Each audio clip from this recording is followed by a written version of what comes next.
Hello, here I am. Joining me today, writer, director, producer, podcaster, entrepreneur, Andy Ostroy joins me. Very excited to have him on the show. If you want to jump to it, it begins at 42 minutes into today's show.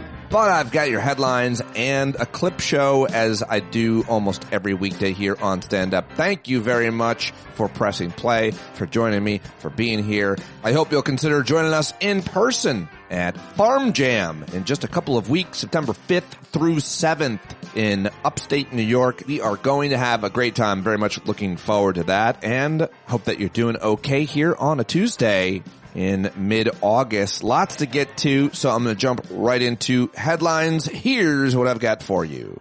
The big story, of course, was that yesterday our Mad King hosted a whole bunch of European leaders, and including Ukraine's President Volodymyr Zelensky, 7 of Europe's most powerful leaders, to discuss how to end the war in Ukraine. Did any progress get made? Details were quite scarce. Hours before Zelensky arrived at the White House, Russian strikes killed at least 14 people in Ukraine. So that's how Putin is seeing it. The Ukrainian president's latest Oval Office visit certainly did go better than the last one.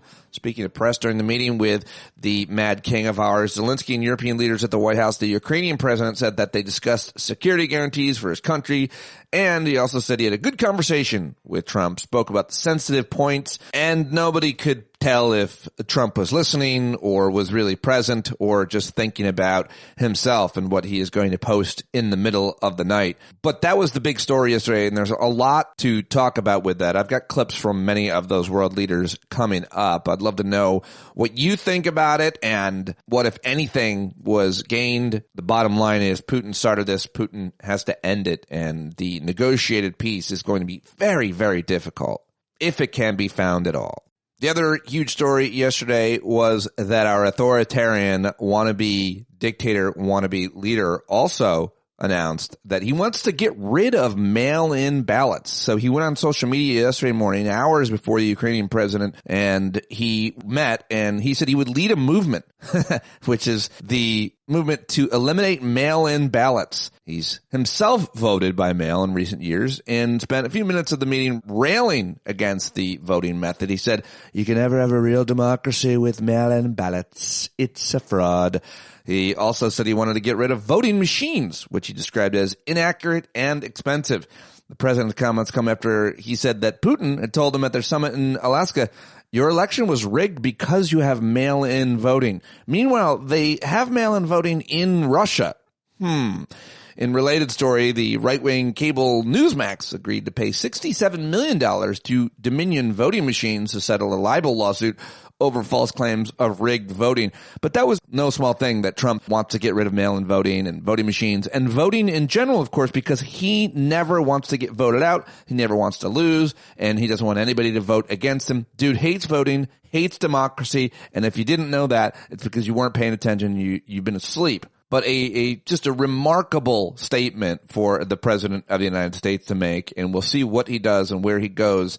But he wants to lead a movement, so we'll see what happens, and we'll do everything we can to stop him, of course. What else do I have for you in other news? The Republican-led state legislature is preparing to quickly pass an aggressively gerrymandered voting map after the chamber's Democrats returned to the state and ended their 2-week walkout. Texas Democrats, who lacked the votes to block the map, have helped propel Democratic-led states like California to begin their own gerrymanders.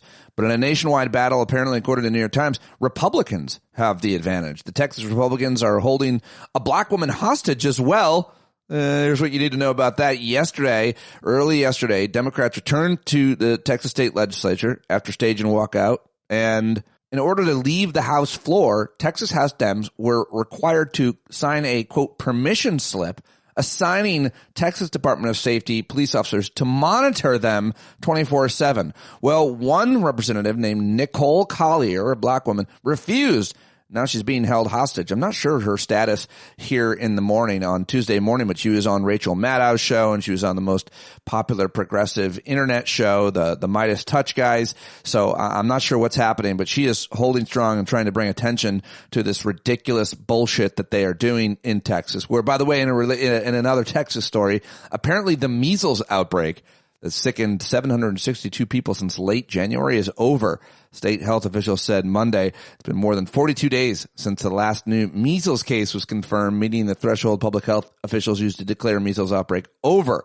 So I guess that's good news for Texans, but the rest of this is bullshit nonsense. In other stories and news, papers with the U.S. State Department markings found Friday morning in the business center of an Alaskan hotel revealed previously undisclosed and potentially sensitive details about the August 15th meetings between Trump and Vladimir Putin in Anchorage. They just left papers in a printer. Did you hear about this? I mean, this is how unbelievably incompetent the administration is, that they even printed them on a hotel printer, much less left them in the printer. All right, let's head down to Florida, where I guess we have some maybe temporary good news, but a federal judge has closed the chapter on key parts of Florida's censor's ban on school library books that conservatives deem as pornographic and harmful to children. Ron DeSantis sure does lose a lot in court, but yeah, a federal judge has gutted a major portion of Florida's book ban in a blow to DeSantis. And I'll have to give a shout to our friend Andrew Spar, the president of the Florida Teachers Union there, and talk to him about where that status is. A federal judge in Washington blocked the Federal Trade Commission from carrying out investigative demands against Media Matters for America. That ruling says that the agency was likely violating the media watchdog group's First Amendment rights. That's important. A pro-Russian propaganda group is taking advantage of high-profile news events to spread disinformation, spoofing reputable organizations, including news outlets, nonprofits, and government agencies to do so.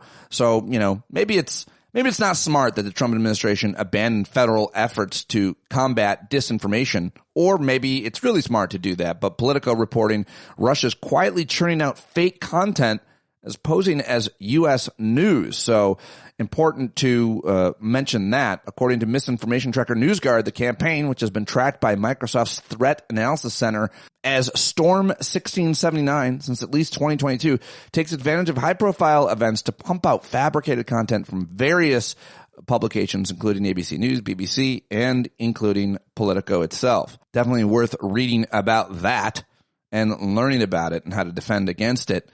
And also should mention that yesterday, Mississippi Governor and moon-faced man Tate Reeves sent the Mississippi National Guard troops to D.C. to join troops that are already there from other Republican-led states like South Carolina, Ohio, and West Virginia. Republican governors are exploiting and abusing their National Guard to pay the king homage, and it's so horrible. These men and women should never be used this way. All these governors need to be called out for this absurd, embarrassing, exploitative action, only taken because of their own weak, cowardly lack of leadership and independence. It's absolutely disgusting, terrible, and unhelpful. And why? Why Washington, D.C.? Each one of them have cities in their states with more violence that they could be sending the National Guard to quash if they deemed it necessary. But of course, they don't. And speaking of governors, Gavin Newsom's new strategy mocking Trump's crazed posts on Truth Social, where he frequently posts a series of unhinged memes from QAnon accounts that worship him as a new messiah. Well, this new strategy has been a huge hit. The only way to deal with these people is to publicly mock, and ridicule them. And this has been a really brilliant way to do it. MAGA has alternated between not understanding the joke that Gavin Newsom is doing or raging about how obnoxious Newsom is with the posts. I've got audio of Dana Perino saying just that on Fox News yesterday, and Gavin Newsom has already clapped back. They're doing a great job in the California governor's press office. In other news, Hamas accepted a new ceasefire proposal put forward by Qatar and Egypt. Israel's position is not yet clear. I can imagine what it's going to be. As part of a corporate spinoff, Comcast, MSNBC now rebranding as My Source News Opinion World, or MS Now. What do you think? Canada's Labour Relations Board has declared a strike by 10,000 Air Canada flight attendants illegal, but they're still protesting and striking. I like it. And Hurricane Aaron remains far from land, but it is growing, could create dangerous rip currents, and evacuations on the Atlantic coast, I think in North Carolina, have taken place. So following that, as it comes right up the coast, hopefully not hitting us. All right, those are all the headlines that I gathered for you yesterday. What did I miss? Email me, standupwithpete@gmail.com. And now it's time to get to the clip show. All right, this is where I select all kinds of different audio clips mostly from the day that I find, and many of you send to me, but I can never have enough tips, so send them over each and every day. Yesterday was the big meeting I mentioned with all the European leaders at the White House, and first of all, I was very impressed that they all showed up, some of them leaving their summer vacations, and also that they all speak really good English. Just that alone was impressive. Let's start with, I watched this whole press conference, by the way, or what was available publicly, about 45 minutes long, and it's just a bizarre charade of all of them trying to manipulate and understand the American president's psychology, which is a real minefield, of course. Let's start with the German chancellor. His name is Friedrich Merz or something. And he's insisting on a ceasefire before any future meetings, because why? Otherwise, why do it? Well, Trump doesn't agree, of course, with that idea and thinks that he solved a whole bunch of wars without a ceasefire. He didn't solve any wars, but he'll take credit for just about anything, including his roommate's medals that he earned and then took the jacket for his school picture in military school. But anyway, here is the German chancellor. Last Friday. But now the way is open for complicated negotiations. And to be honest, we all would like to see a ceasefire, the latest from the next meeting on. I can't imagine that the next meeting would take place without a ceasefire. So let's work on that, and let's try to put pressure on Russia, because the credibility of these efforts we are undertaking today, are depending on at least a ceasefire from the beginning of the serious negotiations from next step on. So I would like to emphasize this aspect and would like to see a ceasefire from the next meeting, which should be a trilateral meeting wherever it takes place. Well, we're going to let the president go over and talk to the president, and we'll see how that works out, and if we can do that. I will say, and again I say it, in the 6 wars that I've settled, I haven't had a ceasefire. We just got into negotiations, and one of the wars was, as you know, in the Congo was 31 years long. Another one that we settled last week with 2 great countries was 35 years going on, and we had no ceasefire. So if we can do the ceasefire, great. And if we don't do a ceasefire, because many other points were given to us, many points were given to us, great points. All right. Well, idiot. Just an the fact that he's sitting there at the table with all those world leaders who are highly intelligent and who mostly earned their positions in their countries and at that table is embarrassing and bizarre. But let's continue. Here is the Italian Prime Minister Meloni, who is very conservative, very religious, and not very well liked by progressives anywhere in the world, but she certainly is a whole lot better than our president. She went viral yesterday because she eye-rolled him, and that eye roll is really worth it. Anyway, here's what she has to say, and makes no mistake about it, on whose side she is on in this war. We are in. You can obviously count on Italy as it was from the beginning. We are on the side of Ukraine, and we do absolutely support your efforts towards peace. We will talk about many important topics. The first one is security guarantees, how to be sure that it won't happen again, which is the precondition of every kind of peace. I'm happy that we will discuss about that. I'm happy that we will begin from a proposal, which is the, let's say, Article 5 model, which was Italian at the beginning. So we are always ready to bring our proposals for peace, for dialogue. It's something we have to build together to guarantee peace and to defend the security of our nation. So thank you, Mr. President, for hosting us. Yeah, there you go. He was probably thinking about whether or not he could have sex with her the whole time because he's a gross, disgusting dog. And here is the leader of France, Macron, who we last saw like surfing on a lake or something in the ocean. I don't know what he's doing. He's on vacation, and he left his vacation to be at this meeting. So thanks, or forgive me, merci beaucoup. And we work very hard, and we've worked very hard during the past few years to have a peace which is a robust and long-standing peace. This is why the idea of a trilateral meeting is very important, because this is the only way to fix it. And by the way, I think as a follow-up, we would need probably a quadrilateral meeting, because when we speak about security guarantees, we speak about the whole security of the European continent. And this is why we are all united here with Ukraine on this matter. In order to organize such a trilateral meeting, your idea to ask for a truce or a ceasefire, at least to stop the killings, as we discuss, is a necessity. And we all support this idea. And in order to have such a long-standing peace for Ukraine and for the whole continent, we do need these security guarantees. And the first one is clearly a credible Ukrainian army for the years and decades to come. And the second one is our own commitments, all of us.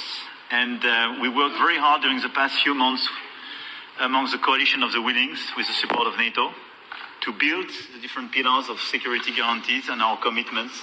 And you can be sure that the Europeans are very lucid about the fact that they have their fair share in these security guarantees for Ukraine, but their own security is clearly at stake in this situation. So you can count on us, as we can count on you, in order to deliver this robust peace for both Ukraine and Europe. All right, there's the French leader, Macron. And now let's go to the leader of Finland. His name is Alexander Stubb. And he was particularly effective in what he had to say in perfect English as well. The international media might wonder, why is the president of Finland here? I think the reason is probably that we might come from a small country, but we have a long border with Russia, over 800 miles. And we, of course, have our own historical experience with Russia from World War II, the Winter War and the War of Continuation.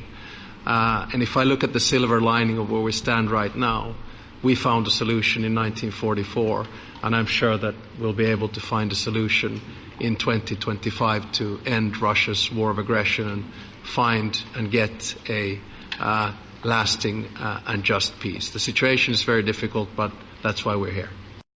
Some of the international media might wonder, why is the president of Finland here?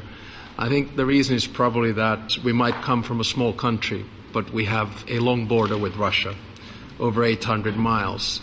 And we, of course, have our own historical experience with Russia from World War II, the Winter War and the War of Continuation.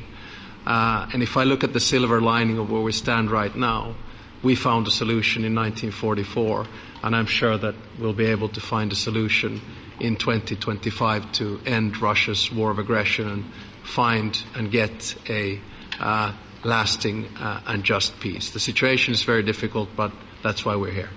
All right. And finally, I think I'm missing a couple, including Keir Starmer, but I think this is good from Zelensky himself when he finally was the last to speak, and he turned to members of the press and back to the table here.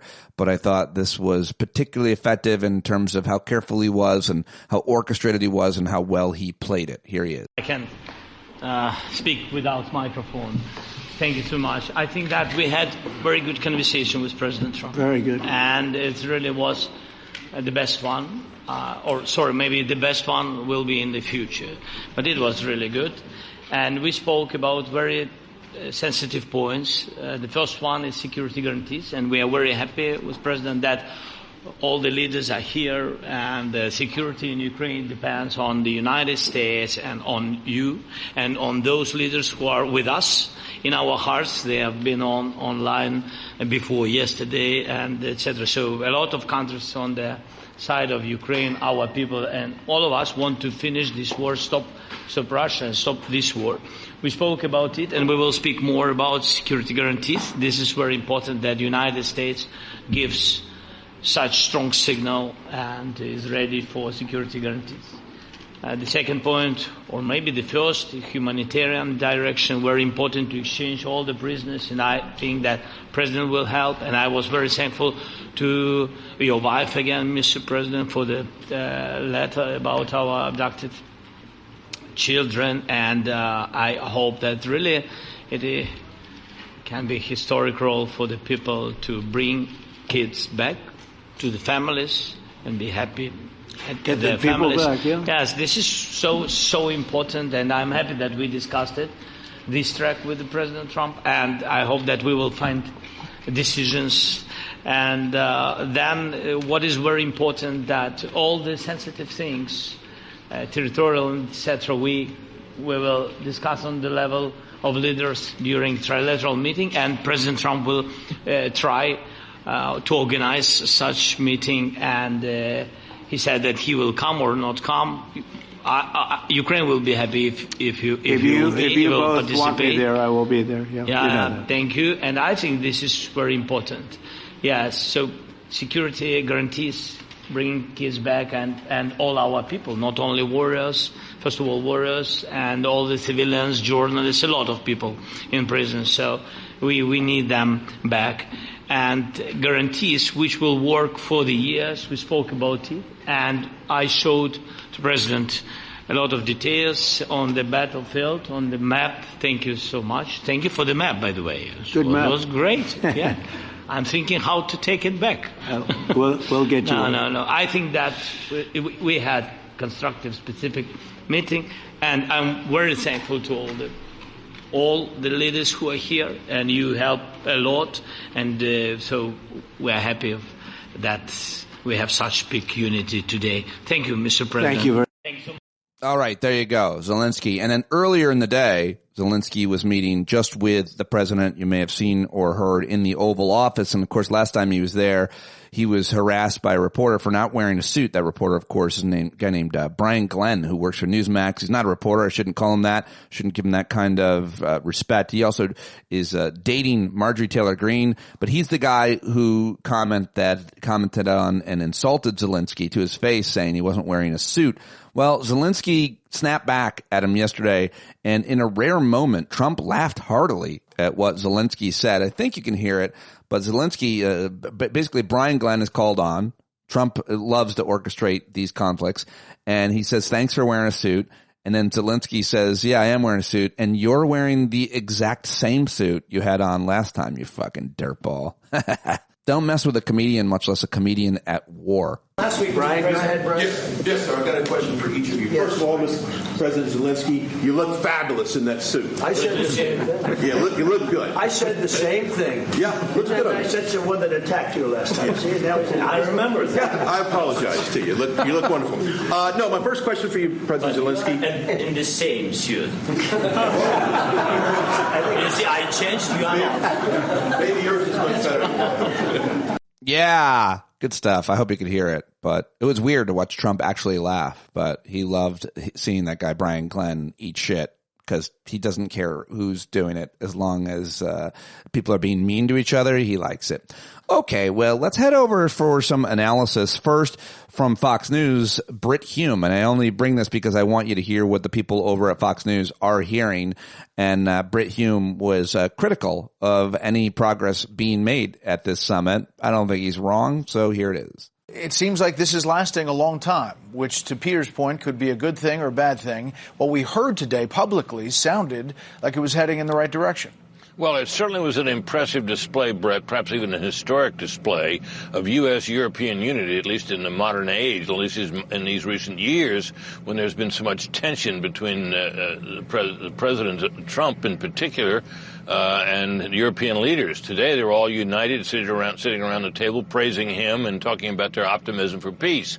And all of that is a good thing, no doubt. But we also had a response from Russia today to the idea of some kind of a NATO-like peacekeeping force with European nations in it in Ukraine, and they say they explicitly reject that and always have, and they always. So they would have to give some real ground there in order to change Russia's mind about that. And I think it suggests that the path toward a final deal here may be some considerable ways off, much as the president, who always likes to have things done quickly, as we hear him say, would like this to happen on a fast track. Whatever, what he would like to have happen or not happen doesn't matter at all. This is not something that he really is doing anything about. He is just prolonging it, and he's being duped. He's being marked by Putin, by the way. If you didn't hear about it apparently it was caught on an open mic that Trump said that Putin wants to do this for him. And I bet you Putin said that because he's a mark, because Putin is a KGB officer, and he's very, very good at manipulating people, especially people as dumb as Donald Trump, who will do anything if you just kiss his ass. All right, here now for a little more analysis. This is a retired Air Force colonel named Cedric Leighton. He was on CNN yesterday. Colonel, one of the moments that stood out to me during Trump's remarks was that he specifically asked Zelensky whether he would want him at this trilateral meeting. He said that I would be there if you both want me there. Zelensky said immediately, yes, definitely would want you there. Is there a reason Vladimir Putin would not? Oh, I think there are several reasons for us that he wouldn't. First of all, he doesn't recognize Zelensky as a legitimate head of state.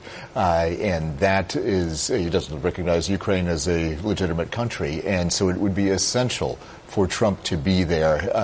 Even if Trump doesn't want to be there, he has an obligation to be there because he needs to be, he's in a position now where he's basically the one, along with the Europeans, that can protect Zelensky. I mean, basically, if there was a one-on-one meeting between Zelensky and Putin, Putin would probably want to eliminate Zelensky one way or the other.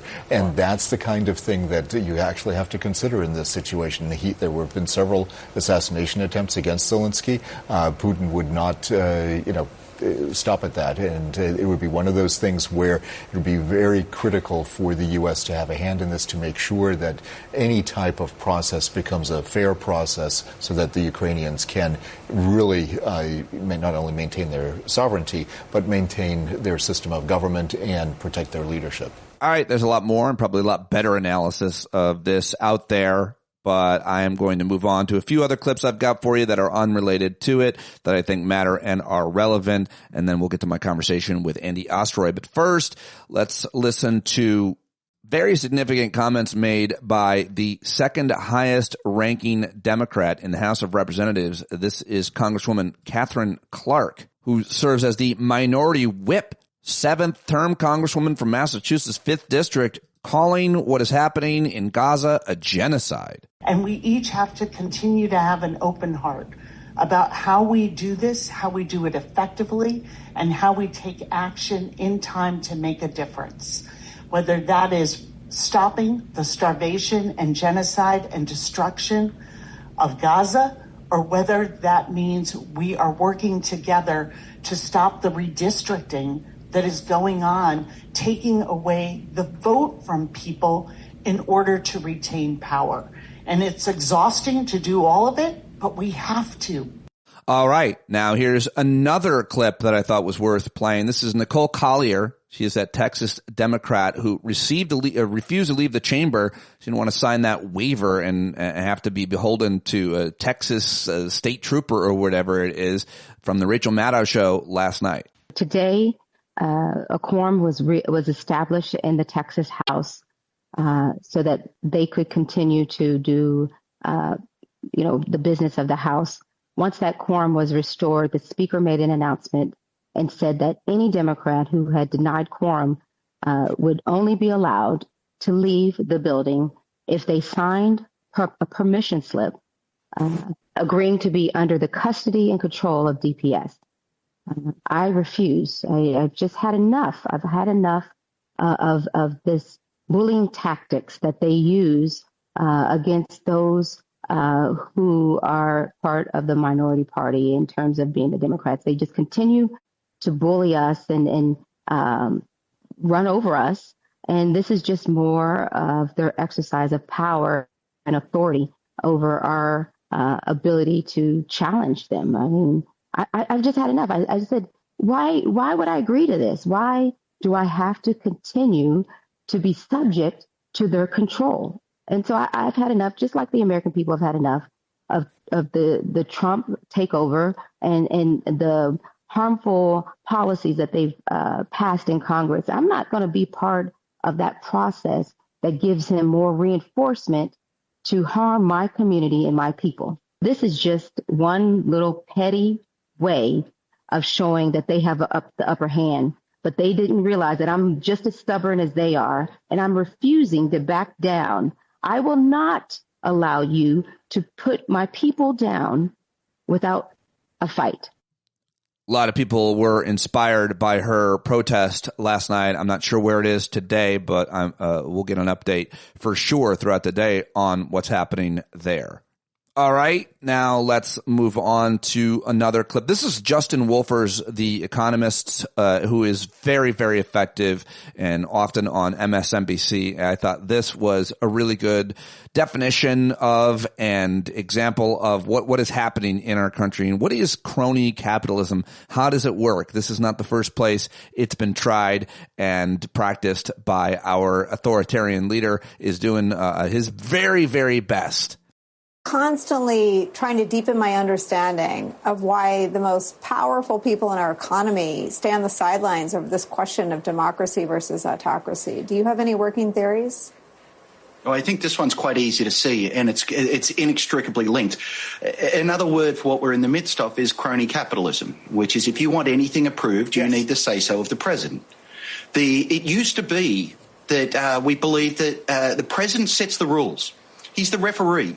And then you let people fight it out on the economic marketplace. A good referee doesn't need to know anyone's name. You just blow the whistle when they break the rules. That's not what he does. He's always talking about which CEO he's talking to and why. A functioning capitalism is one in which the president's never talking to any individual CEO, and every CEO wakes up maybe calling their lawyers to find out what the law is, but never thinking about what the president's thinking and what the White House is thinking. This White House has made it absolutely clear from month 2 that if you want to succeed in the market, you need the approval of the president, and therefore it's incredibly risky for any CEO to speak out. All right. Yeah. Very well said. Very important and terrifying and enraging, but absolutely well said by Justin Wolfers. All right. Now, here is Dana Perino, the Fox News, pundit, former Bush administration spokeswoman, so she's covered in glory. She is complaining about Gavin Newsom's behavior.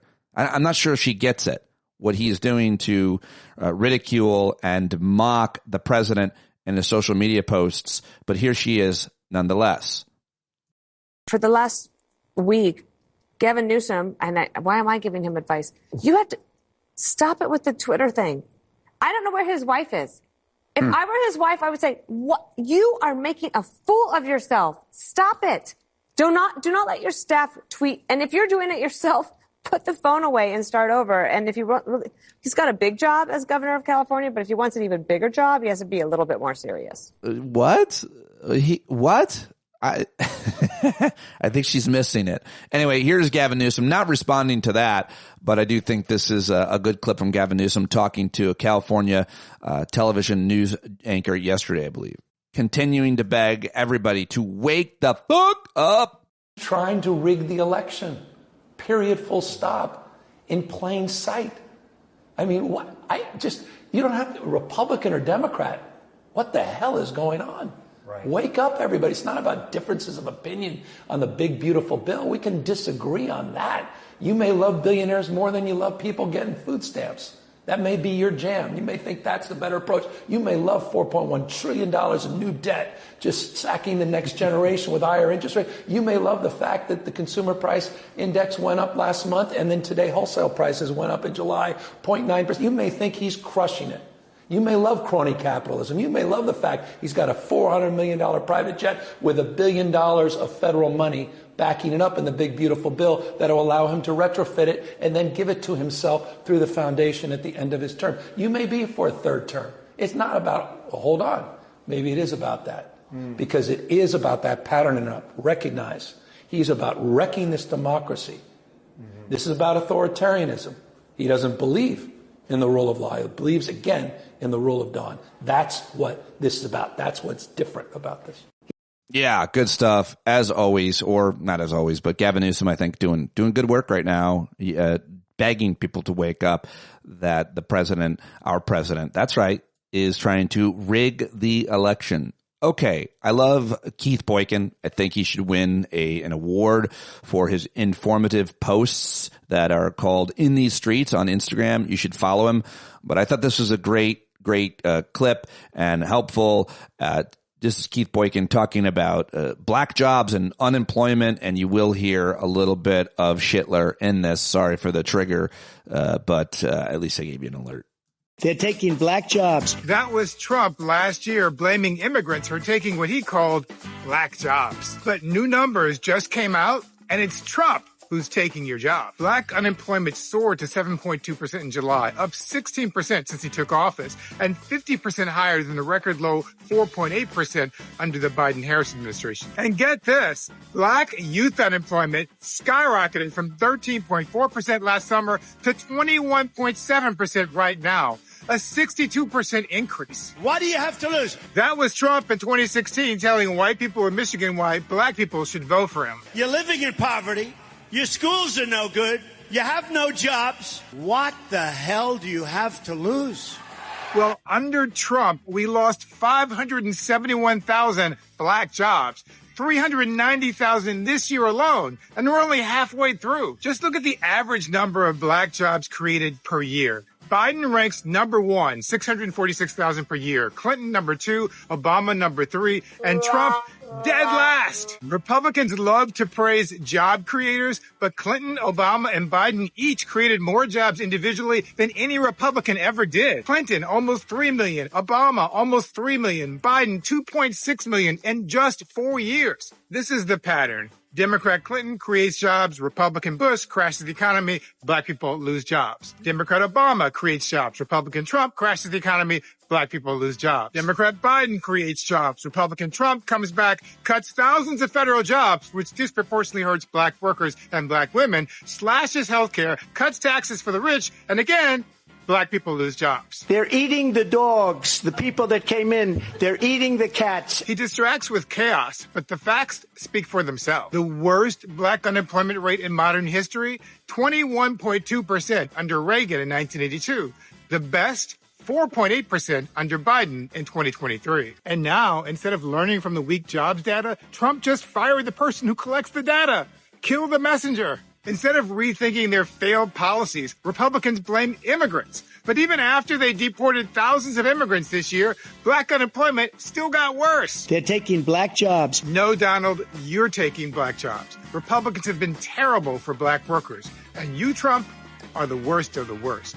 Indeed he is. Indeed he is. But Keith, you're the best of the best. Great stuff. Always love that guy and highly recommend you follow him on Instagram. All right. I had several laughs at the latest JL Covan post, him posing as Trump, and he posted this yesterday. I thought it was real funny and worth it, and this is the last clip before I get to my conversation with Andy Ostroy. So enjoy, and hopefully you find some humor in it as well, because he's never far off from the exact things that Trump is saying and thinking.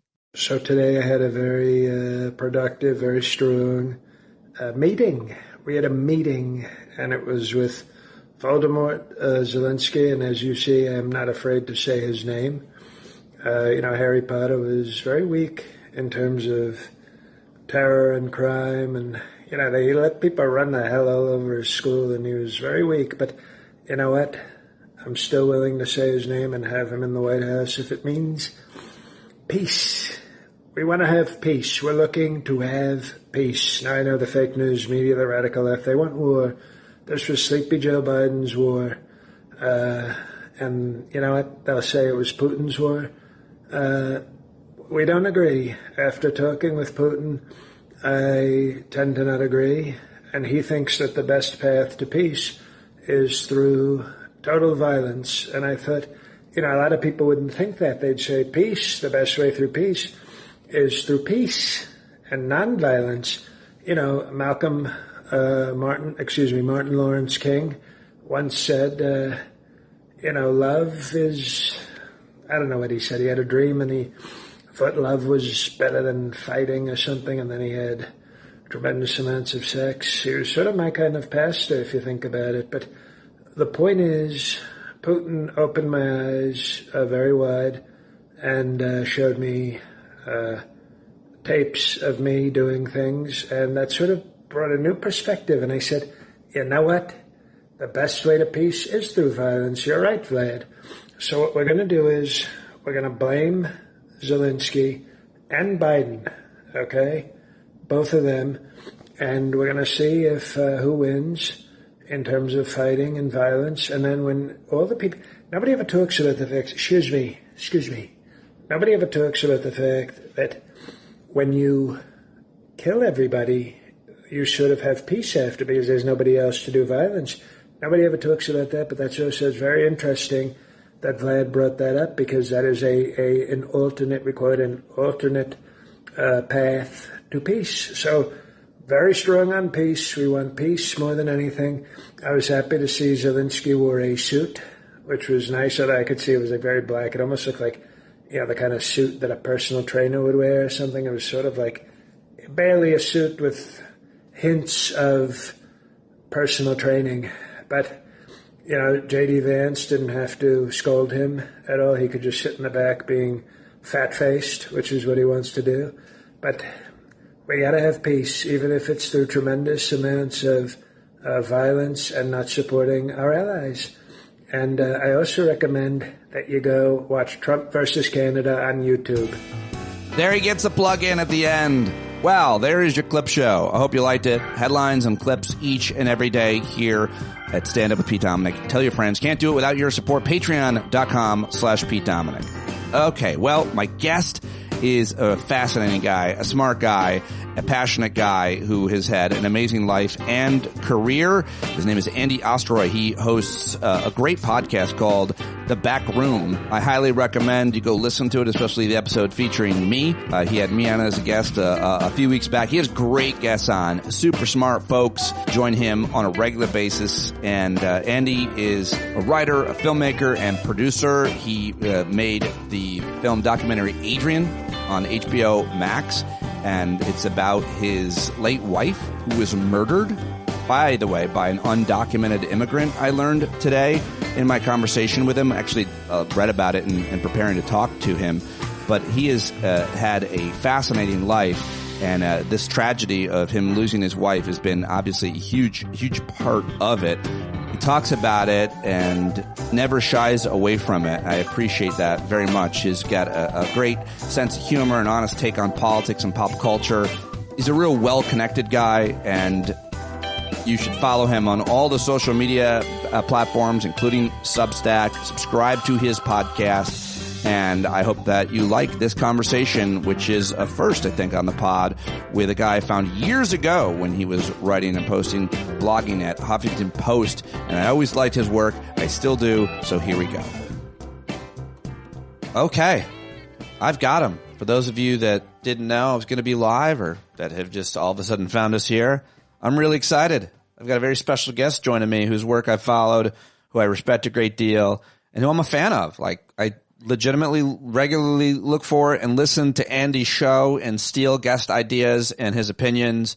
Andy Ostroy, welcome. Thank you. Happy Monday. Real honored to have you here and excited to talk to you. Likewise. Thanks for having me. So I want just to talk a little bit about your work and how you arrived there, and then obviously some of the people you've been talking to, and get your take on all the issues. But you host a show and have hosted a show for a while. How did you get into kind of political media coming from where you started in your life? Tell us a little bit about your career arc and how you've ended up here, because you're a really sharp mind on politics, but I think it has a lot to do with everything that came before. I was always interested in politics. When I was 10 years old, I was hanging out at the Richard Nixon headquarters in 1968 or whatever, and 9 years old, handing out buttons and bumper stickers. So that was like my earliest exposure or sign of interest. And then throughout my career, even though I never really went into politics or journalism, my degree is journalism, I went into marketing, and I had a marketing business of my own for 20 years. before I got out of that about 7 years ago. But I always wrote. I always had some kind of blog. I was mentioned in the New York Times a couple of times, an op-ed in the New York Times. I wrote for Huffington Post when Huffington Post was Huffington Post. That's where I discovered your work at Huffington Post. I used to love to read you there. I always thought, who is this like super like brave white guy? Because you would always, I believe, just slay sacred cows on there and without any reserve. I really liked it. I really liked how your personality came across in your writing. So go ahead. You're at Huffington Post writing, and then And then about 7 years ago, I sold out of my marketing company, and I always wanted to be a broadcaster. That was my thing. That's what I was born to do, And it took me, let's see, we're doing it now like almost 4 years. So, I mean, it took me 60 years to get there. And what took you so long just with that face alone? Like, you're so handsome in the face. And you're charismatic and smart. What are you missing? This is all AI, by the way. No, come on, stop it. You're handsome in the people like me I was on TV and am for a long time, and I don't think my head is very good, easy to look at. Yours is. You're a handsome man. We went through this the first time we chatted. We did. You are so many guys that are out there with the bald head. Women love that thing. Anyway, you got it. Why didn't you Why didn't if you were born to do it? Why weren't you doing? Why didn't you do it from the start? You went to journalism, and then the marketing. You just thought it was you went for the money. What was it? When I got out of college, my first wife and I, we drove out to Los Angeles to live, and I literally went to every radio station, newspaper. I tried to get a job in journalism, but it's a major city, it's a major market, and so I didn't have a degree from Northwestern or Columbia. I went to New York City colleges and New York State college. I finished up my degree at Brooklyn College, and I couldn't get a job. So I just landed. Back then you go into the want ads and you go on interviews, and I landed a job in marketing, which was probably going to pay at least twice as much as any cub reporter job I would have gotten. Right. And a few years later I had a kid, and the next thing you know, it's like life settles in, and that was my life. It was good. I made a good living, I made great friends. I enjoyed, for the most part, what I did, but I always knew it wasn't what I was born to do. And, I am, one of the things I always think about is just always looking forward, never look back. Everything in your past, it's like your life is like a chain. It's full of links. And so, yeah, I mean, this would have been, if I was doing this when I was in my 20s or 30s, that would have been great, but it wasn't. And I am here now, and I'm having the time of my life. I get to talk to most anyone I want to talk to for the most part. Not everybody says yes, but a lot of people do. And it's fun, and it's really educating, and we're living in crazy times. So I get to, if I have an issue with what's happening in the world or this country or in politics, I get to talk to experts who might on some level make me feel better about things. Well, so it's great. You do a great job of it too. The conversations you have are great. The guests you get are great, like I said. And I love your take on things as always, which you often do with just your producers and on what the hell's happening. I want to get your take on all that. But just real quick on your show, who are some of the people that you have felt most lucky or honored or privileged to have gotten to interview, have discussions with? Are there people that you would like to have discussion with? What type of guests do you look for? But specifically to that first question, because I'm always really interested and enjoy who you decide to talk to myself. The podcast is politics and pop culture. So I would say we're like 85+% politics. And then we interview filmmakers, comedians, musicians, entertainers of all types. And so the political side of it, all the interviews are great. I never get somebody cold. It's either somebody I've read for a while, or I see them on MSNBC or CNN. So I know there'll be a good interviewer. I've already sussed out their personalities, so I know we'll get along. And they're all interesting and fascinating. And in a way, I consider them all like my children. So that group, it's hard to say, oh, that interview was the best, or this interview was my favorite, because they're all my favorite. It's the other group where I could say I've had some real favorites. So, for example, I'm a huge Beatles fan. Huge. And I got to interview the original drummer, Pete Best.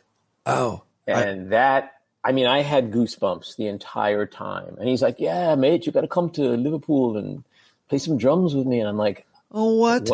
When am I going to do that? And so I still haven't done it, which is crazy.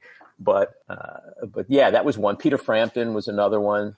You remind me a little Peter Frampton, by the way. Really? In the face, yeah. maybe.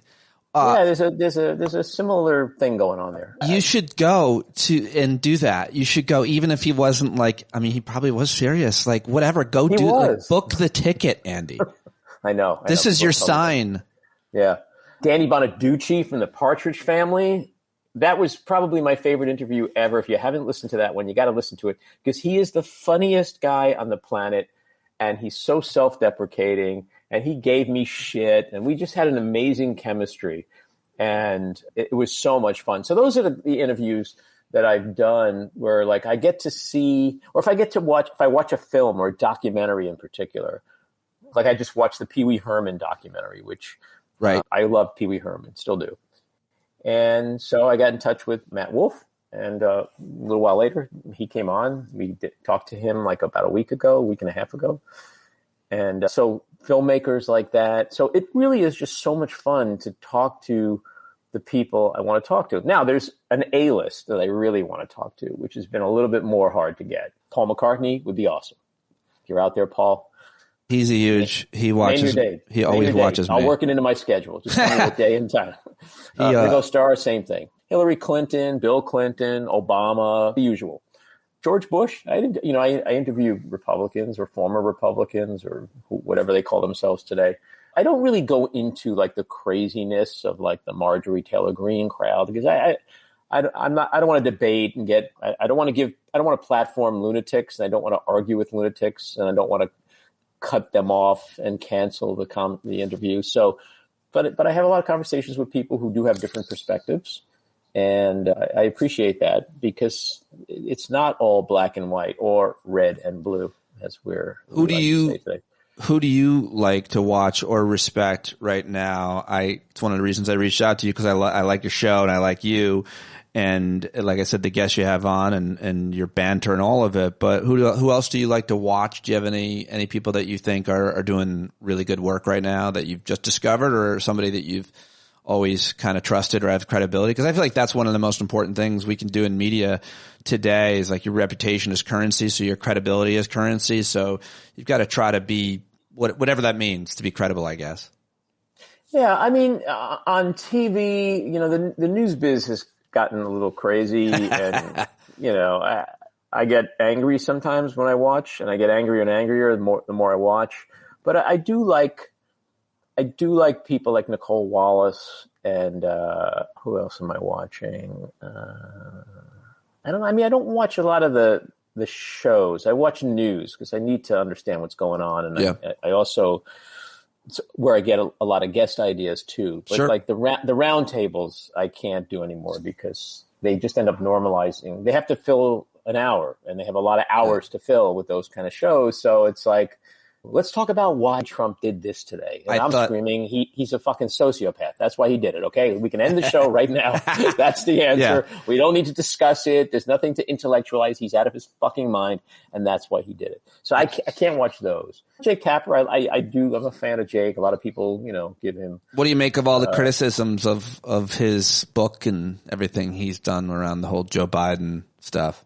I had Jake on, and we talked about his book, and we talked about the criticisms, and... Look, I went to journalism school. I understand that your job as a journalist, and maybe I appreciate this more than the average folks sitting at home who haven't gotten that kind of context, but your job is to report on the news.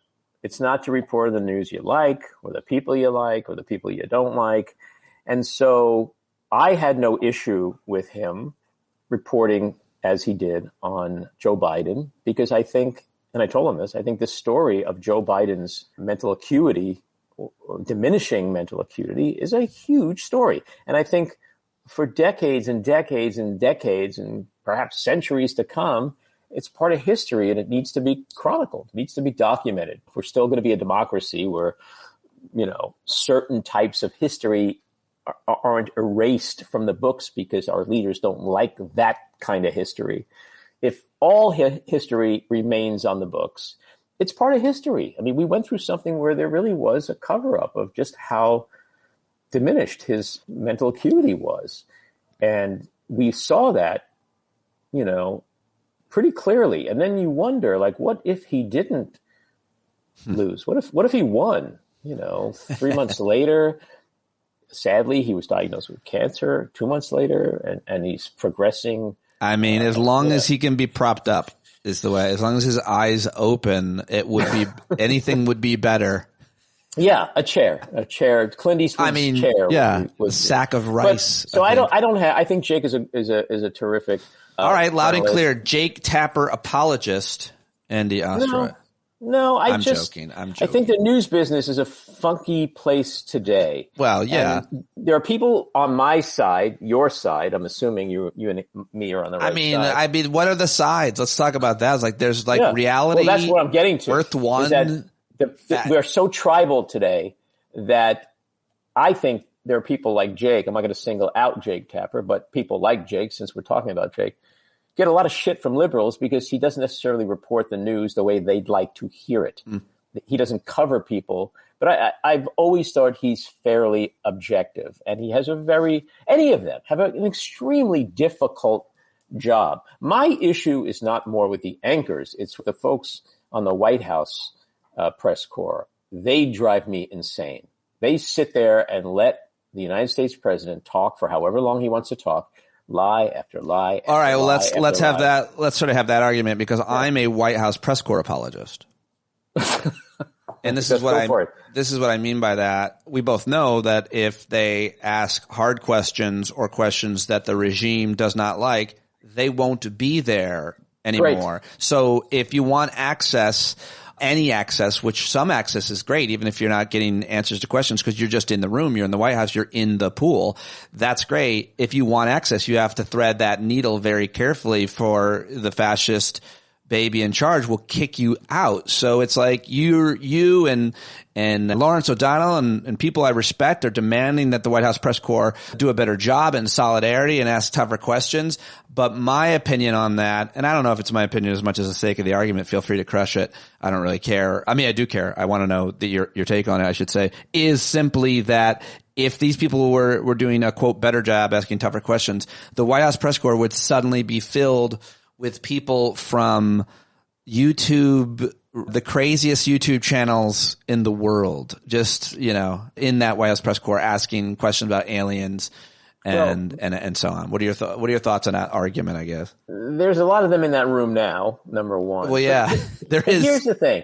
If you're sitting in a White House press briefing and Caroline Leavitt, press secretary, just basically lies through everything. Okay, that's number one. If you're sitting in front of Trump, he's lying through everything. If you go out into the hallways and you talk to Treasury Secretary Scott Bessent, you're getting spin and fealty to Trump. If you go talk to Marco Rubio, if you talk whoever you talk to, you're getting bullshit.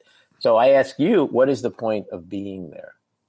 There will always be sources. There will always be somebody who picks up a phone or, in the hallway says, listen, you didn't hear this from me. That's just the way politics works. So you'll always get, the reporters will always get the news. How do we report on Russia? How do we ever get to know what's going on in Russia, right? Well, I think the answer to that is because you have people in Russia, correspondents, journalists on the ground there, which is what I'm saying here. You have to, the point is your sources are in the White House talking to you, maybe on the record, maybe off the record. You're overhearing stuff. You're watching behavior just to be in the room. Once you're kicked out of the room, you can't report. You don't have access. You're just trying to get in the door. Once you're in the door, in the White House in this case, you want to stay in the White House. I don't buy that. How dare I don't you? think they need to be there. I think there's more to be gained if they all walked out. If one of them got picked on I just want to see, I want to see one reporter go, sir, you just said something which is factually inaccurate here on a such and such date, blah, blah, blah, blah. And if he attacks that person, the next person should say, sir, you did not answer that question. I'm going to ask the same question. If they do that one by one and they all get thrown out, look, there's a reason why when Donald Trump does a major interview, it's always with someone he truly does respect. It's either ABC or NBC or Maggie Haberman of the Times, because he knows that the OAN reporter or the Newsmax, the Newsmax reporter will be like, Mr. President, as the greatest president in history, how do you feel about hey, I love this guy. Who is this guy? Yeah, that's a great question. It's insane. The press conferences now are insane. But so they should let him have an empty room, or let him fill his room with sycophants. He knows they're sycophants. When you suggest solidarity amongst different media outlets, I say that's not a realistic idea for the reasons you're saying and what's wrong with broadcast media, especially the competition, the all of it, the branding and so on. The idea that journalists are going to support each other and ask the same question in that room or have any solidarity, walk out together. I mean, you have some with the White House Press Association, Correspondents Association, but I mean, at some point, they stuck together over to defend the AP or something, but not that strong. I just don't think they would ever do what you and I wish is your suggestion, that they would, be in solidarity with each other. I just don't see that in terms of the corporate media outlets that have access to him. So, well, here's or any president, they've never been. They weren't that way with Bush on the war, right? No, I mean, but that's exactly what I was about to say. We in this country, from reporters to the people at home and everybody in between, we have to decide, are we really in a constitutional crisis? Are we truly on the precipice of our democracy being dismantled by this man? Because if the answer is yes, it doesn't matter what we used to do, because that doesn't work anymore. Desperate measures for desperate times. Well, yeah, that's how we got here. So do you think there's any reporter who sits in that room and goes, will we have a democracy in 3 months? I don't know. If that's the thought that goes through their head and they're not challenging this guy or walking out and doing something different, then they're just watching the democracy get mantled. In fact, they're complicit, in my opinion. That's not their job. Their job is not to make Trump happy so he doesn't get mad at me. It's not what I was taught. So you went to school for journalism. I was doing stand-up. You have a much more credible opinion on it than I do. I think a lot of my opinions on this stuff is just having worked in the belly of the beast at CNN and MSNBC.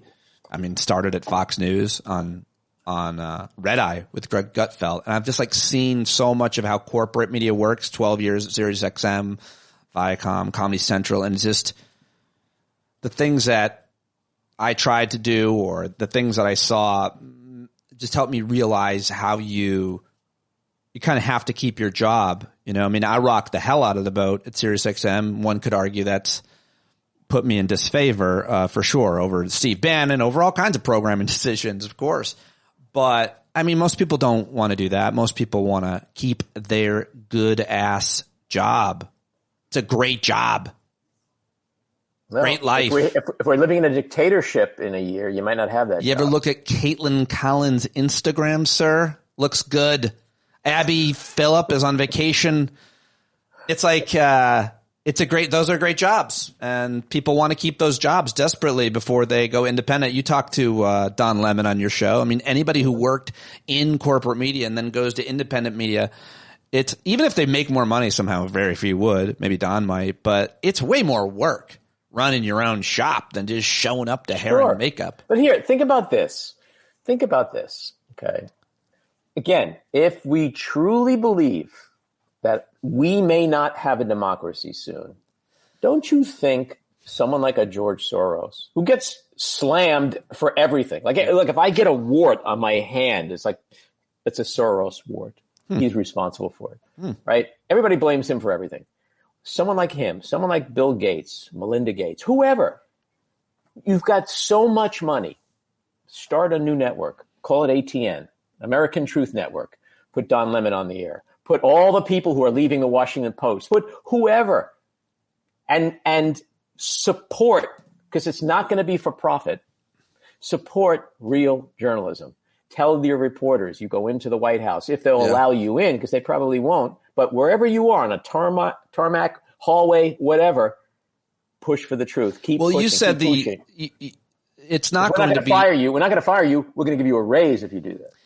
it's not going to be for profit. Why couldn't it be? Why can't, let's just now talk quickly about what we're doing in independent media and watching some of these, like, I think one of the best examples where there's the Midas Touch and the Bulwark. I watched, and the Pod Saves, and those are all these small boutique media organizations, and they're making millions and millions of dollars, Andy, with no overhead. And like the overhead that MSNBC, CNN, Fox networks have is like they have real estate, first of all, legal departments, marketing departments, lights, studio, hair and makeup, all that money, transportation, all of it. And over at the Bulwark, it's two guys on doing exactly what we're doing. And they're making millions in ad revenue on YouTube and in subscriptions on Substack and whatever other subscription store. So money can be made with, I think, whether you agree with those outlets or not, serious analysis, longer form analysis, resource correspondence and reporting. So I'm not sure why you don't see big money investing, and maybe they are. I don't know. Maybe it's all going to the God of Thunder, Mehdi Hassan.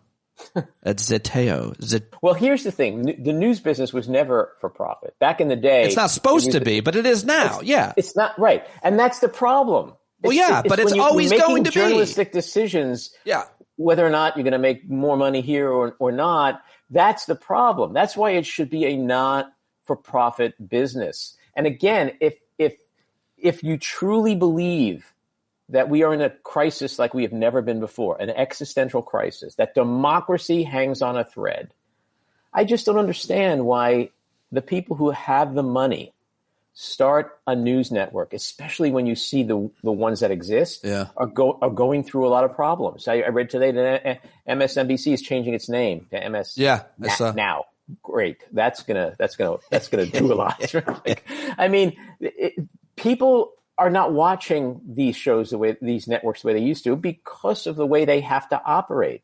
I would love to see. I'm trying to think of the names. The names escape me, but all the people who left the Washington Post alone, all the people who have started their own Substacks, great writers, great reporters, create a network where you don't have to be afraid to sit and push for the truth, to call somebody a liar.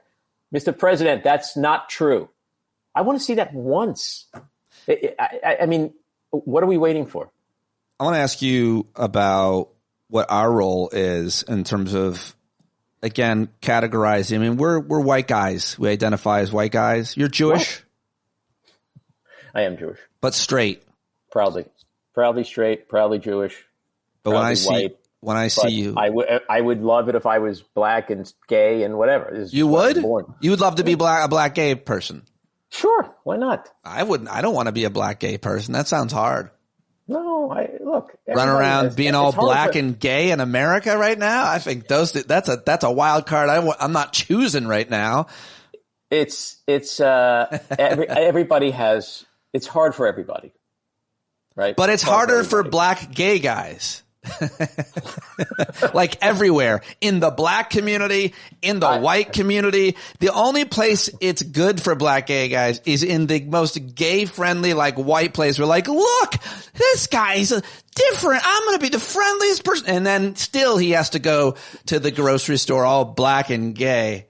Yeah, look, let me set the record straight for the people out there who are already writing their hate mail to me. I agree. Mr. All Lives Matter over here. I agree with you 1,000,000%. My point was that I personally, I have no disdain or prejudice or for anybody. That's why I'm a raging liberal. And I do agree that there are certainly people that live amongst us who don't have it as well as others who may not have it as well as us. But when you say you don't have disdain or you're all that, but don't you feel like don't you have a lot of biases that you have to kind of be acknowledging and check? Don't you make assumptions about people based on their vessel that they're riding in life around? No, I don't see people that way. You don't see like an orthodox. I see, I'm going to prove it here. Go ahead. Okay, my late wife, Adrienne Shelley, was murdered by an undocumented immigrant. But if you go back for the last 20 years and see anything I've written, including my New York Times piece, and including conversations I've had on my current episode with Nicole Foy, who's a reporter. Great. I just listened to it. It's really informative. Yeah. She's a great reporter. She covers immigration. Yeah. I said to her, we got to stop calling these people undocumented immigrants and illegal aliens. They're humans. I'm a guy who had my wife murdered by an undocumented immigrant, and I'm saying that. So I don't see anybody.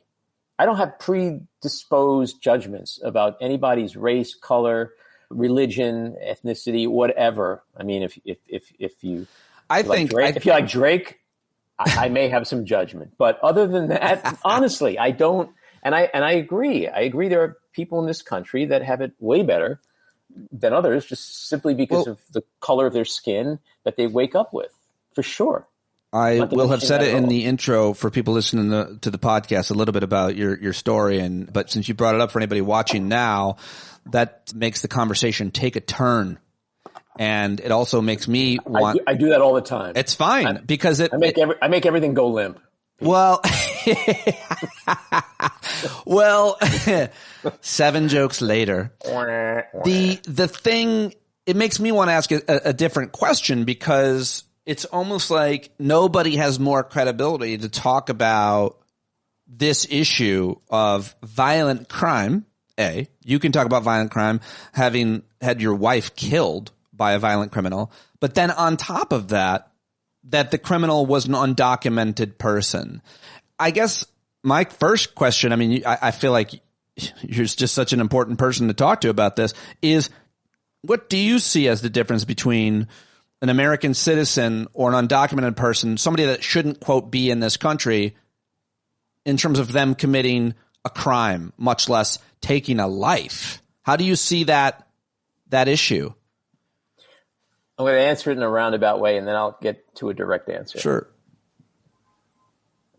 We can all agree that there are a fuck ton more murders committed in this country by white guys than there are undocumented immigrants. That's a statistical fact. I think there's then American citizens, not all white, but American citizens committing a lot more murders. Why do you say white guys particularly? Just because?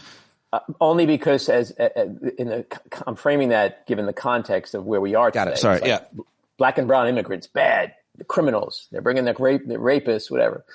But yet, nothing. We don't hear anything from this administration about white citizen crime, citizen on citizen white murder. So we know why. We know where this is all just race baiting rhetoric to get elected, to stay popular, whatever. We see it in D.C. Mississippi and Tennessee, I think, have the two highest. They're the states with the two highest per capita murder rates in this country. You don't see National Guard troops in those states. You don't see National Guard troops in any red state. Is this because there's no crime? There's no murder? No. Actually, there are like 5 cities in red states that have way more crime, way more murder than D.C., and nothing. So this is the problem, is that this is being exploited. And I personally refused over the years to be exploited. I'm not an angel husband, and I get frustrated, even though I sympathize with anybody who loses a child, the whole angel mom thing. And I'm sorry, for people who don't know, an angel husband is somebody whose wife. Well, Trump has, in my opinion, exploited this group of survivors called angel moms. These are people who've lost a daughter to a murder committed by an undocumented immigrant. But I never saw my wife's killer as an immigrant. I saw him as a killer. I saw him as a maniac who did something horrific because he was depraved and had no regard for human life. I don't think because somebody's an undocumented murderer, you should deport undocumented any more than I think when a white dude kills somebody, we should get rid of white guys and send them somewhere. Or if a bus runs somebody over, if we didn't have buses, Uncle Harry would still be alive. We're not getting rid of all the fucking buses. I mean, so this logic is insane. And to me, amidst all the insanity in this country, I personally have to maintain my own sense of logic and rational behavior and thinking, critical thinking. I have to fight the forces of prejudice and bigotry and stupidity. Yes, I want a strong border as much as anybody else. Okay. I want also immigration reform. I think we have a problem here. I want all the things. I had a wife who was murdered. Yes, I am against crime. For anybody who didn't know that, I'm against crime. I'm pro-police, right? I thought defund the police was insanity. I share the same opinions as a lot of people. But I am not going to demonize an entire segment of our citizenry, our population, just because of this rhetoric that is going around. So that's what I wrote a New York Times op-ed for in 2016, right before the election. Oh, I did not see. I don't think I saw that. I'm gonna share it here and maybe reference it because that would be Trump was campaigning on all of this immigration. Yeah, sure. And I wanted to use my story. I was quiet about it till then, but I thought this is a time I could share my story, and I wrote an op-ed for the Times. My wife's killer was not an quote illegal immigrant is the title of it from October 2016. Wow. Yeah. And so if you really want to fight crime in this country, why don't you go and focus your energies and your time and effort and money and government resources where most of the crime is? If you don't seem to care about where most of the crime is, and you never talk about where most of the crime is, and you only talk about crime that comes from black and brown people and immigrants and in blue states, then you are full of shit. The other thing that really irks me, since we're just talking about crime, I want to get your take on it. So often we talk about violent crime, we're talking about gun violence, and yet the Republican Party doesn't want to do anything about gun violence. So you can't have a conversation about bringing crime rates down, specifically when the leading killer of children is guns, if you're not going to talk about the ubiquity and accessibility of guns, which is uniquely apple pie baseball America. Do you think that that's a pretty clear cut opinion, or do you have nuance to provide? Well, we're going to break some news here. Guns don't kill people. People kill people. Have you heard that before? It makes me want to go buy a gun and shoot the person who says it. Yet I couldn't get my car on the road last week unless I paid $20 and got it inspected. Yeah. Right? Or if my license wasn't renewed, I couldn't drive. Right? A lot of things we can't do without showing. Well, those aren't in the Constitution, sir.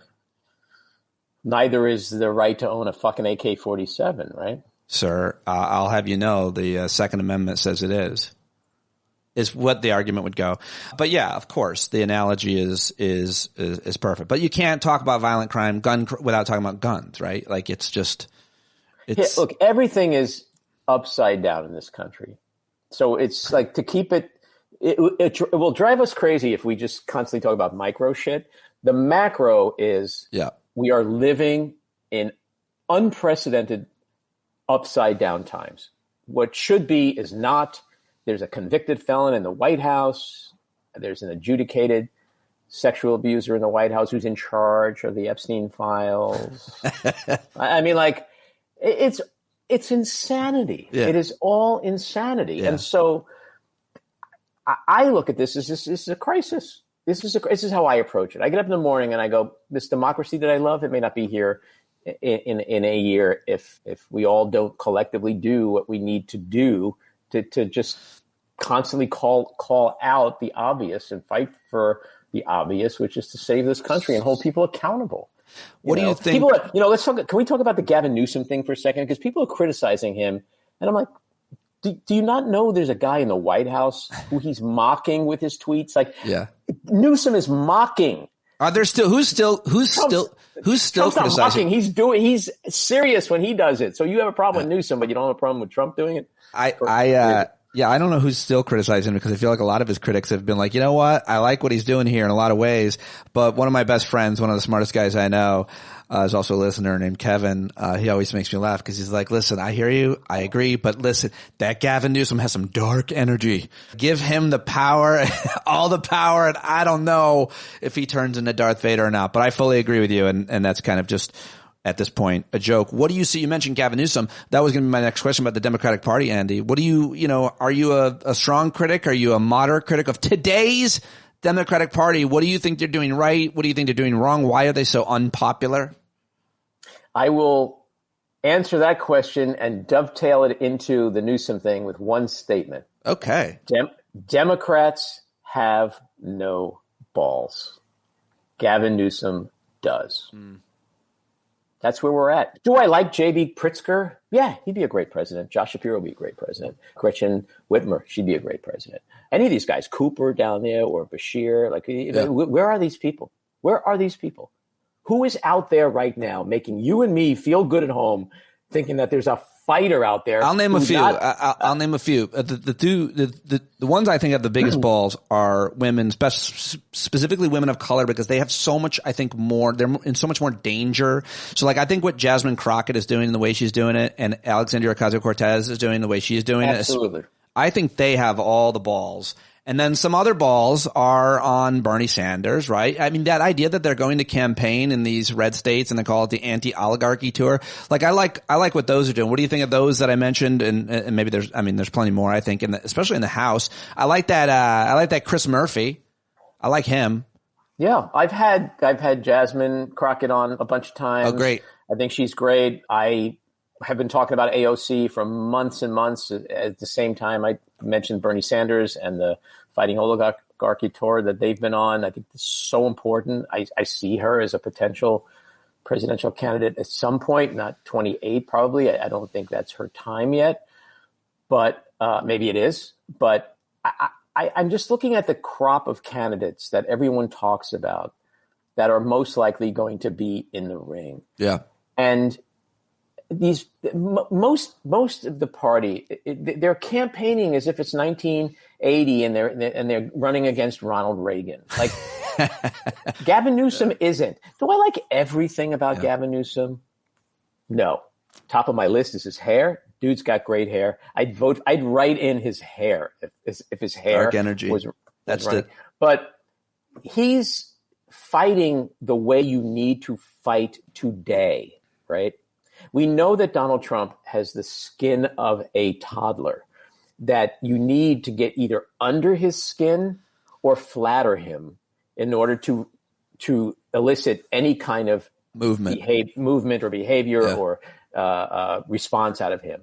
So we know that Trump is hating what Gavin Newsom is doing. But there, if I can just take a minute, there's 3 reasons why what Gavin Newsom is doing is so important. The first one is to show all of us, remind all of us that this is still a democracy. You could still mock the shit out of your president and not end up in a gulag somewhere in El Salvador or be dead, okay? Trump's pals, Putin, Kim Jong-un, Xi, like, you do this to them, you're gone. Hey, where's Dad? I don't know. Last time I saw him is when he was tweeting that shit about Kim Jong-un. Right. Second thing is, the best thing you can do to an insecure narcissist is mock him, right? Yes. You mock him. Yes. But the third thing is he's pointing out the insanity of Donald Trump's tweets because he's mocking them.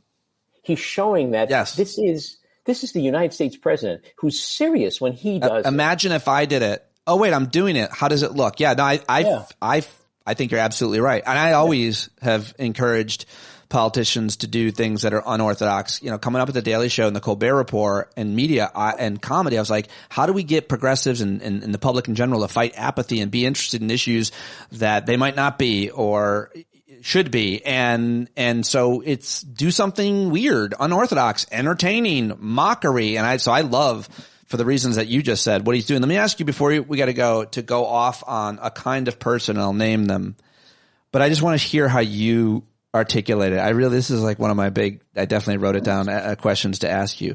What do you call and how do you talk about Marco Rubio and JD Vance, and maybe we can think of others in the moment, but that are now the Secretary of State and Vice President, who savaged Donald Trump when Marco Rubio was running against him, and before Vance, you had to think maybe he was running for Senate or whatever, when he was owned first. He's always been owned by Peter Thiel. But what do you make of when they savage? I mean, the way that Marco Rubio talked about him, the names that he called him, the fights they got in on debate stage, the humiliation that Trump brought to Rubio and his family. And certainly J.D. Vance called him a Nazi. And they said the worst kind of things about this man. And now not only do they work for him, they are yes men. They revere him. They play the game. They kiss the ring, the ass, all of it. What kind of man are they? How do you talk about that type of, specifically those guys? Because they were already very powerful. And I see those two guys and a few others in a very similar vein, and I wanted to hear how you talked about them. Well, all my life, and I'm sure all your life, you heard the expression "power corrupts," right? Yeah. That's it. These guys, the first time I had Anthony Scaramucci on my podcast, I said, "Mooch, he's a super smart guy. That dude is like PhD level smart. You get it the minute you start talking to him." I said, "What happened to you? How did you get caught up in this craziness?" And he goes, "Andy, I'm an Italian kid from Long Island. That's it. Here I am sitting in the Oval Office with the United States president." He goes, "Fortunately for me, that wore off pretty quickly, and here I am." But these guys are career power-hungry, greedy, sycophantic, servile puppy dogs. They're never going to be at the pinnacle of leadership. So they're like those, what do you call those things that like attach to the whale? Barnacle. Or pilot fish. They're just feeding off of the man, right? Like Lindsey Graham, always fed off of John McCain, right? Now he's feeding off of Trump because his buddy died. Did Lindsey McCain have real morals then? No, he was just an opportunist who fed off of where he thought the power was. That's what he's doing now. So all these guys, they're so sleazy and soulless and morally and ethically bankrupt. And they should all be ashamed of themselves because Marco Rubio knows better. J.D. Vance, he wrote a fucking book, for God's sake. He knows better. He went to Harvard. He's a smart guy. Not that everybody goes to Harvard is smart, but he is a smart guy, which is why MAGA doesn't really like him, which is why when Trump is gone, he doesn't automatically take the mantle. Right. MAGA does not like him. He's the elitist they hate. So I don't know what else to say. They're just opportunistic and there are words I could throw around, but I don't want to do that. I feel like that explains a lot of people, but doesn't fully explain them because at one point they were on the record publicly savaging the man in the worst way, as opposed to so many other Republicans that came up along with him and alongside him. They're terrified of him. If you remember, I forget who Trump did it to. Maybe it was Lindsey Graham, where he published said his phone number. Like I said this earlier, and we're circling back, and maybe this is the punctuation on it, but Trump is a sociopath, right? There are things you and I wouldn't do that he will do. Because if Marco Rubio really decided, you know what, I'm going back to the old Marco Rubio. I don't like what Trump is doing. I'm sorry. I have to criticize him. He's afraid that Trump would be like, hey, I don't understand what Marco Rubio's doing. And if I wanted to be a real dick and hurt him, I could give out his home address, which is 123 Main Street in any town USA, but I won't do that. Like, they're literally afraid that he will give out their home address, that he will do something that places. I've heard people say this. They live in actual fear for their own personal safety, the safety of their family. I don't know if that's Rubio's case or J.D. Vance's case, but they just fear him because he is an autocrat and he has all the power right now. He's not all powerful. That's the difference. Are you ever motivated? Have you been motivated in any way by fear either way? I had a lot of threats on my family because of the work that I was doing. It wasn't like my Joe Rogan appearance or my Bill Maher appearance. You get all the tweets and the emails. They find your email and tell you to kill yourself. But it was my work locally speaking out at the Board of Education meetings where they started threatening me and my family in the worst kind of ways. Have you ever had that kind of thing? And does it motivate you in any way? Have you ever been motivated by fear? This is another circle back. I walked in 19 years ago to a bathroom and found my wife dead. She was murdered. There's nothing that anybody can do to me to make me afraid. They threaten your kids. So, I got through that. I will get through anything. We'll all get through anything because most of it is bullshit. I called the FBI once on something that I got in the mail, and they said, just don't worry about it. He goes, I know it's scary to you, perhaps, but we get calls like this 1,000 times a day. I could tell you what's written, how it's. This is not something that is of concern. there are a lot of people out there that do these things. They leave horrible voicemails, messages, and all that. It's awful, and I feel bad for people that have that happen to them. I've been on the receiving end of it at times, but it can't stop you from doing what you think is right. That's just the way I am. That's the way. Were you raised that way? I wasn't always this way, the way I described it, because I didn't have trauma in my life the way I did 19 years ago. But it's like when you go through something like that, it's liberating. It makes you feel like you can get through anything. And I love my country as much as some people would say I'm this or I'm that. Like, I love America. I don't love this America, because this is not the America that we can be and should be. But I love my country. I'm a bigger patriot than most of that group. Same with you. Same with a lot of people. I mean, look, Democrats are the ones fighting for democracy right now, not Republicans. Well, that's just the truth. If you equate democracy and patriotism, I guess, do you? Well, I'm not saying they're doing a good job fighting for democracy, but they believe in it, and they're doing whatever they think they can do. I think we may think they should do more. You keep talking about democracy and trying to save democracy, and I feel like one of the lessons I learned during the last campaign is that nobody knows what it is, because we've always had some aspect of it. People can describe it differently, but most Americans living today, all Americans living today, have had democracy, and so they don't know what it's like to not have it. So when we listen and read all these voices of people who've lived in places where they don't have it, or they had it and they lost it, it sounds terrible, but I feel like that's the issue that we have. We're so apathetic. We're so fat and happy. We're so comfortable in so many ways that we don't even understand what democracy is. We've always had it. What does it look like to not have it? And I think we're seeing it right now at every goddamn checkpoint in America. But now Trump wants to take away mail-in voting. I don't think he can. I don't know if he'll be able to get that done, but. No, well, that's just another distraction. Look, this Epstein situation, which we didn't really talk about, this is the thing that's driving a wedge through MAGA.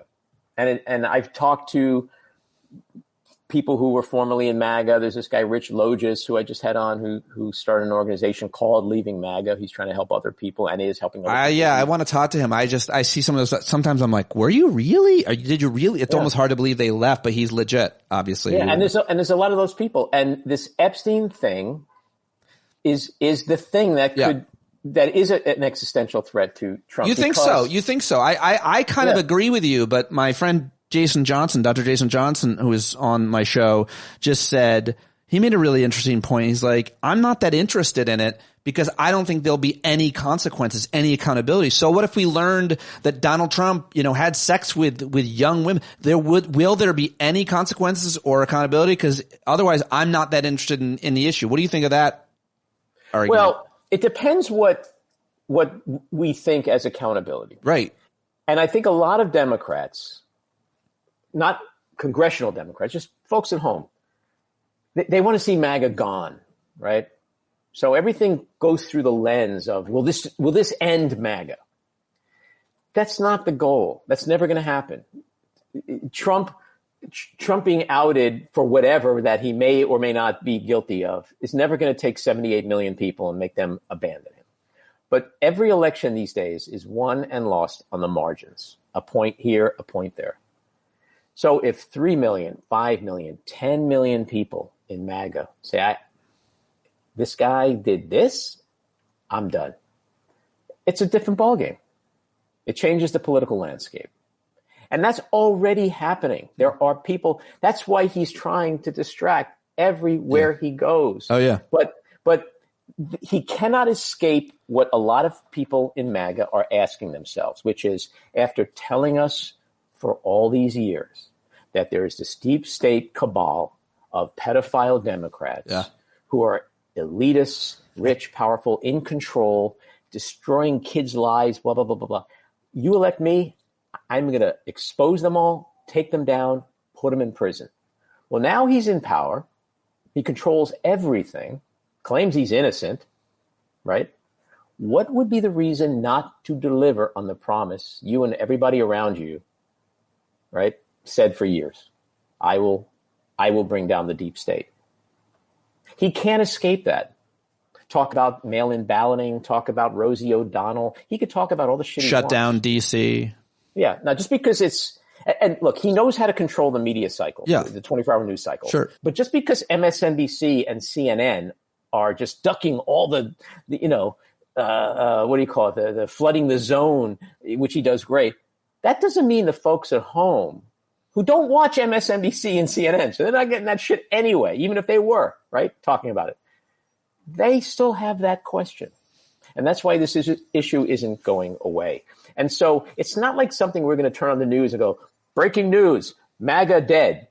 Like, that's not how it works. Right. But where we will see it is a slow erosion in polling. Guess what? We're already seeing that. Independents bailing on him, we're already seeing that. And then as we get closer to the midterms, maybe a midterm victory. And that's when we'll see it for certain. But so Democrats just have to, it's a managing expectations thing. You have to really understand how it's going to work and is working before you can go look in the world and go, oh, there's no effect. It's not impacting you should anybody. I suggest you should do a new segment on your show, and I'm semi-serious because I think it's a really important point, and I think that you can't say it enough. You should do a segment called Managing Expectations, because in the cycle, media, in the political atmosphere, partnering with a political cycle, it's very hard to manage expectations because every day is a goddamn nightmare and a hurricane. And if you reset as often as you do your show with managing expectations, folks, let's be realistic. Let's not let the perfect be the enemy of the good here. Let's take a look at what we would hope for, which is that things return to normal and MAGA's gone, and it's the 90s and there's no iPhones or social media. Let's manage expectations because that's not where we're at. Let's try to be, I think you're uniquely tailored to do that segment. I'm very excited to see it. I do talk about this stuff all the time because it's also with regard to the courts. Like people, Trump's getting to do whatever he wants. Yeah. No, he's getting to do some of the stuff he wants. So he can, because there is a law which gives him the ability to go into D.C. for 30 days and federalize the police and send a National Guard. But they also tried to appoint an emergency police commissioner that would report directly to Pam Bondi. That got smacked back by the courts. They backed down, and that didn't happen. So in terms of managing expectations, we have to take the wins how and when and where we get them. Instead of being like, oh, he just did this over here, we're fucked. Because it is showing us, and this is how we can either stay optimistic and positive and have some hope, or just walk around all day pissed off thinking that democracy is dead. So we have to be able to just objectively look at things and go, okay, he's got Congress, he's got a lot of the judicial system, but he doesn't have the whole thing. And he is getting pushed back in a lot of cases. And the guardrails of democracy, however fragile, are still holding. And that's why this election coming up next year is critically important. It's why he's trying to steal 5 seats in Texas. Yeah, he's going to do everything. Back to Newsom. Newsom is fighting fire with fire. He's not going on MSNBC and going, "I'm the governor of this state, and I don't think what he's doing is fair." Then get off your ass and do the same fucking thing, or do something different. But Gavin Newsom is taking action, and he's also fighting with his verbiage and the power of social media. Yep. He is not. See, where everybody else is normalizing Trump, Newsom is not. No, Newsom is calling attention to the insanity of what Trump is and what he's doing. Andy, what a pleasure. Cool guy, smart guy, great guy. Really appreciate you joining me. I've learned a lot from your writing and your podcast over the years. We should do this more often. And we don't live that far apart. We should meet in real life. Let's do it. I have nothing but time. We should do something. We should produce something. We'll make something happen at some point. Yeah. Thanks for having me on. It was fun. I'm a big fan of yours. You make me laugh all the time, and you make me think. So thanks for having me on. Yeah, thank you, Andy. There he goes. Andy Ostroy. Go check out the podcast. He has great guests. I highly recommend you listen to it right now and support all of the rest of his work while you're at it. Follow him on the Instagram, the Substack, and the Twitter, and all of the rest. That's where he lives, and all those links are in today's show notes like they are every day. Thank you very much for joining me today, everybody. Sorry I didn't get to host a Hangout Monday night. I'll be back Thursday night, and I really appreciate you, especially you bumblebees who listen all the way to the end. Cannot do it without you. So thank you, thank you, thank you. I hope you're taking care of yourself. And if you're struggling, if you're suffering, you're not alone. Join the Discord platform and chime in there anytime. And I will see you there, hopefully. Go answer the question of the day. And join us at Farm Jam.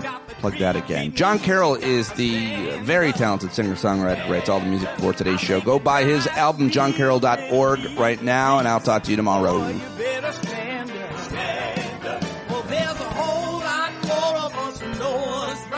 Keep right on ignoring us if we keep sitting tight. You got to open up the window to let in some light. You got to stand up.